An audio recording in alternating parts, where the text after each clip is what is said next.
Hi, and welcome to Full Circle Ag's Acres to Insights video series. In this video, we're going to talk about the agronomics behind in-season fertility recommendations. My name is Kyle Gustafson, and I'm a crop protection product manager for WinField United.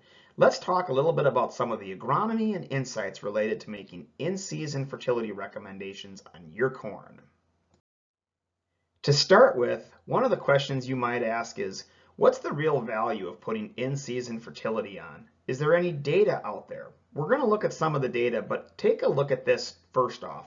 This is the 2020 National Corn Yield Contest summary of practices that the winners and all entrants used. One of the ones that I think is really interesting, look at the side dress nitrogen. Look how all entrants, 55.8% of all people, are using side dress nitrogen. Take a look at contest winners. 96% of all the contest winners are using side dress nitrogen. This is one of the first cases is that as you try to achieve higher corn yields, trying to put more fertility on right when that crop needs it most is really important. So what is the case for putting in-season fertilizer on corn? Well, take a look at this chart from the University of Illinois that looks at dry weight accumulation in corn based on growth stage. You can see the growth stages across the bottom and the accumulated dry weight it increases. A couple things that I think are really interesting here. The first point is our corn doesn't begin rapidly accumulating biomass until about V6 to V8, and then it goes through what we call a grand growth period through the late vegetative stages. During this time frame, corn is using a lot of nitrogen, potassium, and zinc. So that's just one of those things that we can see there that we're getting a lot of biomass increase, but we're also getting a lot of fertilizer taken up right with that biomass. Second key point to make is take a look at the VT to R1 time frame. A lot of people don't realize this, but our corn is actually only it's only accumulated half of its dry weight by tassel time frame, meaning that it has a lot of growing season left to accumulate more biomass. And that's part of the reason why we have to put in-season fertilizer on to make sure that we get more fertilizer into that blue part at the back end of the plant's life, which is putting it directly into grain production. Now, thinking about specific conditions for here in South Dakota, here we're looking at percent of normal precipitation. This is from the High Plains Regional Climate Center based in Nebraska. And you can see that this is the percent of normal precipitation over the last 2 months, so late April through May and through the month of June, up till the 22nd of June. Any color that's a green, blue, or purple there means that we are above average on precipitation. And remember that mobile nutrients like nitrogen and sulfur move easier when you have more rainfall. So some of that fertilizer that we might have put on pre-plant, it might have leached deeper in the soil profile where the corn plant's roots cannot access it quite as easily. When thinking about data that helps us understand what happens when you apply fertilizer in season versus pre-plant, here you can see this is a 9-year study looking at 75% of total nitrogen applied pre-plant versus 75% of nitrogen applied in season. You can see that not only do we increase our yield potential, so you can see we're getting 8.2 bushels per acre better. You can see that we're also putting less nitrogen out. And the other thing is that we're reducing the average nitrogen we're needing per pound or per bushel of grain. So not only are we getting more yield, we're getting 28% more efficient nitrogen fertilizer programs by putting on nitrogen in season. So let's come back to South Dakota and let's think about some in-season nutrition strategies we can consider. First one is nitrogen. So in 2021, we found that 84% of all tissue samples in South Dakota were deficient in nitrogen. So one of the things that we recommend using tissue samples and soil sampling as a guide for where you and when you should apply in-season nitrogen. Second point to remember is make sure that you're using a nitrogen stabilizer. In economic conditions like this, the last thing you'd want to do is spend money on nitrogen and have it become lost. As much nitrogen as we can get into the plant is our key goal.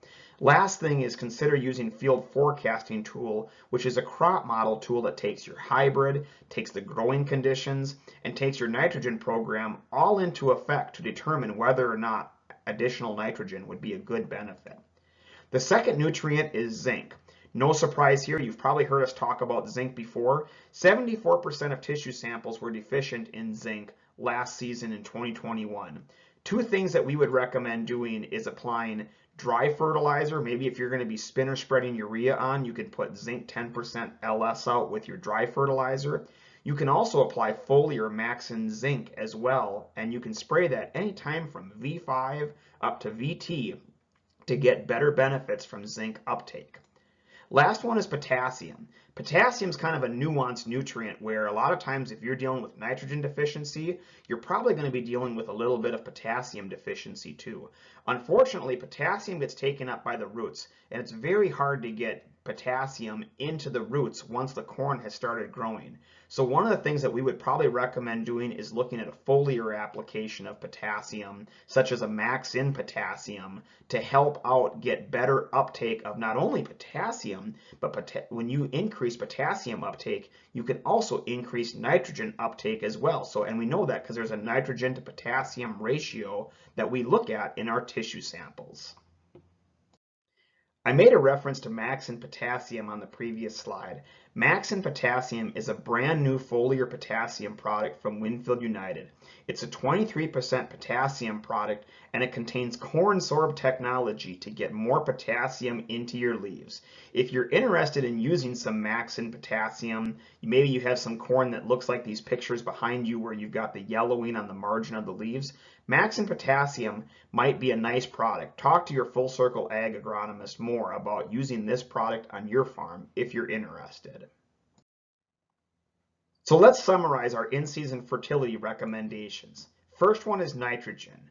Measure and manage. Use tissue samples or pre-side dress nitrate testing to evaluate whether or not you need additional nitrogen in season.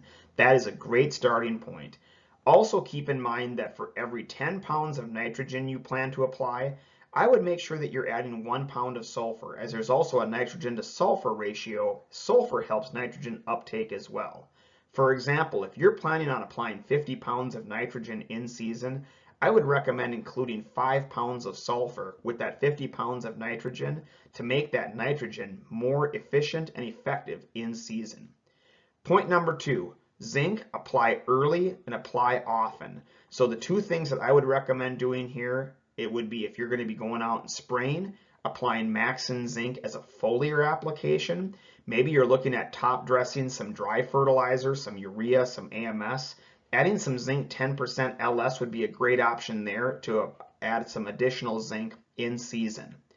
And number 3 is potassium. Potassium is critical in dry conditions, and we find most of our deficiency shows up from V10 to V18. So we're talking corn that would probably be about 5 foot tall up through tassel time frame. So foliar potassium has a great fit from V6 to V9, so we can try to get that Maxin K prior to the deficiency beginning in that V10 to V18 time frame. To summarize everything, our answer plot data has shown great responses in the last 10 years. You can actually see that the response to nitrogen scoring chart, which is in blue font in the middle, we find as a 10-year average, we find a 66.9 bushel per acre average from making sure we have our nitrogen program correctly. And we can see ranges of anywhere from 19.8 to 97.7 bushels, and that's just talking nitrogen alone. That's not considering other nutrients like zinc, potassium, and sulfur. If you have more questions around applying in-season fertility, be sure to reach out to your full circle agronomist. Thank you.